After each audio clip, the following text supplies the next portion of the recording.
Top quality और consistent performance के लिए सिर्फ सिल्वर पंप नाम याद रखना।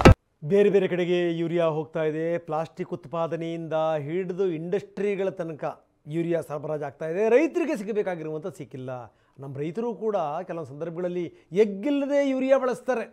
ಯಾರೊಬ್ಬರು ತುಂಬ ಚೆನ್ನಾಗಿ ಹೇಳ್ತಾ ಇದ್ರು ನೋಡಿ, ನೀವು ಈ ನಪುಂಸಕತನದಿಂದ ಹಿಡಿದು ಬೇರೆ ಬೇರೆ ರೋಗಗಳಿಗೂ ಕೂಡ ಕಾರಣ ಆಗುತ್ತೆ ಹೆಚ್ಚು ಬಳಸಿದ್ರೆ.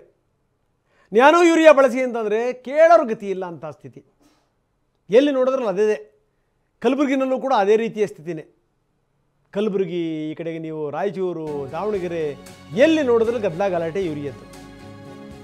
ಇನ್ನು ಬಿತ್ತನೆ ಬೀಜ ಇದರದ್ದು ಕೂಡ ಅಭಾವ ಸೃಷ್ಟಿಯಾಗ್ತಾ ಇದೆ. ಯಾಕಂದರೆ ದುಪ್ಪಟ್ಟು ಬೆಲೆಗೆ ಎಲ್ಲವನ್ನೂ ಕೂಡ ಮಾರಾಟ ಮಾಡ್ತಾ ಇದ್ದಾರೆ. ರೈತರದ್ದು ಒಂದು ಹಂತ ಇರುತ್ತೆ, ಒಂದು ಟೈಮು. ಆ ಸಂದರ್ಭದಲ್ಲಿ ಅವ್ರದ್ದು ಹೊಲದ ಉಳಿಮೆ ಆಗಬೇಕು, ಬಿತ್ತನೆ ಆಗಬೇಕು, ಗೊಬ್ಬರ ಹಾಕಬೇಕು, ಎಲ್ಲ ರೆಡಿ ಆಗಬೇಕು. ಅವರು ಯೂರಿಯಾ DPA ಇದೆಯಲ್ಲ, ಇದಕ್ಕೆ ವಿಪರೀತ ಬೆಲೆ ಕೇಳ್ತಾ ಇದ್ದಾರೆ, ಡಬಲ್ ರೇಟು. ಯಾಕಂದರೆ ಯೂರಿಯಾ ನಿಮಗೆ ಗೊತ್ತಿದೆ, ಇದು ಬೆಳೆಗಳ ಸಾರ. ಇದು ಅದಕ್ಕೆ ಸಾರಜನಕ ಅಂತ ಕನ್ನಡದಲ್ಲಿ ಕರೀತಾರೆ ಯೂರಿಯಾಕ್ಕೆ. ಸಿಗ್ತಿಲ್ಲ. ಇನ್ನು ಗೊಬ್ಬರ, ಕೀಟನಾಶಕ, ಈ ಬೀಜ, ಬಿತ್ತನೆಯ ಬೀಜಗಳು, ಇದರ ಬೆಲೆನೂ ಜಾಸ್ತಿ ಆಗಿದೆ. ನೋಡಿ, ನಾನು ಹೇಳ್ತಾ ಇದ್ದೀನಿ, ಸಿದ್ದರಾಮಯ್ಯನವರು ಇದಕ್ಕೆ ಸಂಬಂಧಪಟ್ಟ ಒಂಚೂರು ಗಮನ ಕೊಡಬೇಕು. ಏನೋ ಬಿಡೋ, ಸಂಬಂಧಪಟ್ಟಂಥವ್ರು ಏನೋ ಮಾಡ್ತಾರೆ ಅಂತಂದ್ರೆ ವರ್ಕೌಟ್ ಆಗಲ್ಲ. ರೈತರು ಏನಾದರೂ ನೋಡಿ, ಅವ್ರದ್ದೊಂದು ಸಮಯ ಇರುತ್ತೆ. ಮಕ್ಕಳ ಥರ, ಸಂತಾನದ ಥರ ಅವರು ಪಾಲನೆ ಮಾಡ್ತಾರೆ ಬೆಳೆಗಳನ್ನು. ಅವ್ರ ಬೆಳೆ ಹಾಳಾಯಿತು ಅಂದರೆ ನಿಮ್ಮನ್ನು ಕ್ಷಮಿಸಲ್ಲ ಅವರು. ಹೆಂಗೆ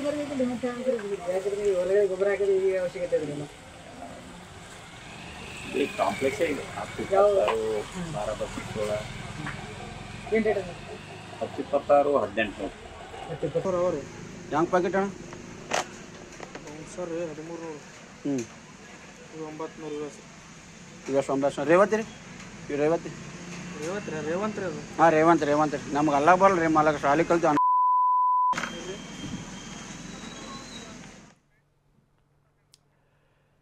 ಬನ್ನಿ, ನಮ್ಮ ಪ್ರತಿನಿಧಿ ದತ್ತಾತ್ರೇಯ ನಮ್ಮೊಂದಿಗೆ ಈಗ ನೇರ ಸಂಪರ್ಕದಲ್ಲಿದ್ದಾರೆ. ಇನ್ನೊಂದು ಕಡೆಗೆ ನಮ್ಮ ಪ್ರತಿನಿಧಿ ಸುನಿಲ್ ಕೂಡ ನಮ್ಮೊಂದಿಗೆ ನೇರ ಸಂಪರ್ಕದಲ್ಲಿದ್ದಾರೆ. ಯಾಕೆ ಈ ರೀತಿ ಆಗ್ತಾ ಇದೆ ಇದು? ಬನ್ನಿ, ದತ್ತಾತ್ರೇಯನಿಂದ ಶುರು ಮಾಡ್ತಾ ಇದ್ದೀನಿ. ದತ್ತಾತ್ರೇಯ, ನಾವು ತೋರಿಸ್ತಾ ಇದ್ವಿ, ಎಗ್ಗಿಲ್ದೇ ಮಾರಾಟ ಮಾಡ್ತಾ ಇದ್ದಾರೆ. 1 to ಡಬಲ್ ರೇಟ್. ಯೂರಿಯಾ ಆಗಿರ್ಬೋದು, ಜೊತೆಗೆ ಬಿತ್ತನೆ ಬೀಜ ಆಗಿರ್ಬೋದು, ಈ ಕ್ರಿಮಿನಾಶಕ ಆಗಿರ್ಬೋದು, ಎಲ್ಲ ಬೆಲೆನೂ ಕೂಡ ಜಾಸ್ತಿ ಆಗಿದೆ. ಇದರ ಹಾನಿ ಇದೆಯಲ್ಲ, ದೊಡ್ಡ ಪ್ರಮಾಣದಲ್ಲಿ ಆಗುವಂಥ ಎಲ್ಲ ಲಕ್ಷಣಗಳು ಕೂಡ ಕಾಣ್ತಾ ಇದೆ. ದತ್ತಾತ್ರೇಯ, ಏನಂತೀರಿ? ಜೊತೆಗೆ ಅಧಿಕಾರಿಗಳು ಇದಕ್ಕೆ ಸಂಬಂಧಪಟ್ಟಂಗೆ ಇದನ್ನು ತಡಿಲಿಕ್ಕೆ ಯಾವ ಕ್ರಮವನ್ನು ಕೈಗೊಳ್ತಾ ಇದ್ದಾರೆ?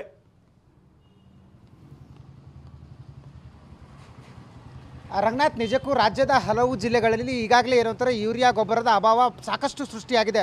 ಆದರೆ ಕಲಬುರಗಿಯಲ್ಲಿ TV9 ರಿಯಾಲಿಟಿ ಚೆಕ್ ವೇಳೆ ಒಂದು ಅನುಮಾನ ಮೂಡ್ತಾ ಇದೆ. ಯಾಕೆಂತಂದರೆ ಇದು ಕೇವಲ ಏನು ಸರ್ಕಾರದಿಂದ ರಸಗೊಬ್ಬರ ಸರಬರಾಜು ಆಗ್ತಾ ಇಲ್ವಾ, ಅಥವಾ ಖಾಸಗಿ ಏನು ಅಂಗಡಿ ಇದ್ದಾವೆ, ಅಂದರೆ ಫರ್ಟಿಲೈಸರ್ ಶಾಪ್ಗಳೇನಿದ್ದಾವೆ, ಅವರೇ ಕೃತಕ ಅಭಾವ ಸೃಷ್ಟಿ ಮಾಡ್ತಾ ಇದ್ದಾರೆ ಅನ್ನುವಂಥ ಒಂದು ಅನುಮಾನಗಳು ದಟ್ಟವಾಗಿ ಕಾಡ್ತಾ ಇದೆ. ಯಾಕೆಂತಂದರೆ ಆ ರೈತರು TV9ಗೆ ನೀಡಿರ್ತಕ್ಕಂಥ ವಿಡಿಯೋಗಳ ಪ್ರಕಾರ ತಮಗೆ ದುಪ್ಪಟ್ಟು ಹಣ ನೀಡಿದರೆ ಗೊಬ್ಬರ ಇಮಿಡಿಯೇಟ್ ಆಗಿ ಸಿಗುತ್ತೆ, ಮತ್ತು ಕೆಲವೊಂದಿಷ್ಟು ಏನು ಬಿತ್ತನೆ ಬೀಜಗಳು ಕೂಡ 1 to ಡಬಲ್ ಮಾಡ್ತಾ ಇರುವಂಥ ಅಂಶ ಬೆಳಕಿಗೆ ಬಂದಿರತಕ್ಕಂಥದ್ದು. ಖುದ್ದು ಆಗ್ರೋಗಳಿಗೆ ಹೋದಂಥ ರೈತರಿಗೆ ಈ ಅನುಭವ ಆಗಿದೆ. ಅದು TV9 ಮೂಲಕ ಹಂಚಿಕೊಂಡಿರ್ತಕ್ಕಂಥದ್ದು ರಂಗನಾಥ್. ಯಾಕೆಂತಂದರೆ DAP ಮತ್ತು ಯೂರಿಯಾ ಅಂದರೆ ಮಳೆಗಾಲದಲ್ಲಿ ಅತಿ ಹೆಚ್ಚು ರೈತರಿಗೆ ಬೇಕಾದಂಥ ರಸಗೊಬ್ಬರಗಳು.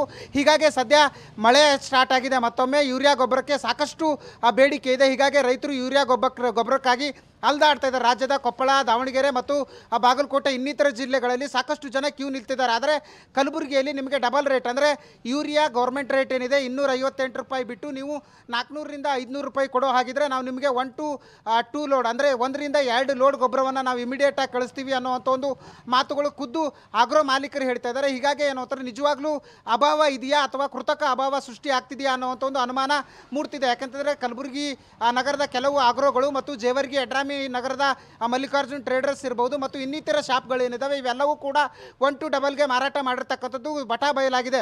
ಖುದ್ದು ರೈತರೇ ಇಲ್ಲ, ಸರ್ಕಾರಿ ರೇಟ್ ಏನಿದೆ, ಗೌರ್ಮೆಂಟ್ MRP ಏನಿದೆ ಅದಕ್ಕೆ ಕೊಡಿ ಅನ್ನುವಂಥ ಒಂದು ಬೇಡಿಕೆ ಇಟ್ಟರು ಕೂಡ ಇಲ್ಲ, ಇದು ಒಂದೇ ಪ್ಯಾಕೆಟ್ ಇರೋದು, ನೀವು ತೊಗೊಂಡು ಹೋಗಿ, ಇಲ್ಲ ಅಂದರೆ ಇದು ಸಿಗಲ್ಲ, 2,000 ರೂಪಾಯಿಗೆ ನಾವು ಮಾರಾಟ ಮಾಡ್ತೀವಿ ಅನ್ನೋಂಥ ಒಂದು ಮಾತುಗಳನ್ನು ಹೇಳ್ತಾ ಇರ್ತಕ್ಕಂಥದ್ದು ರಂಗನಾಥ್.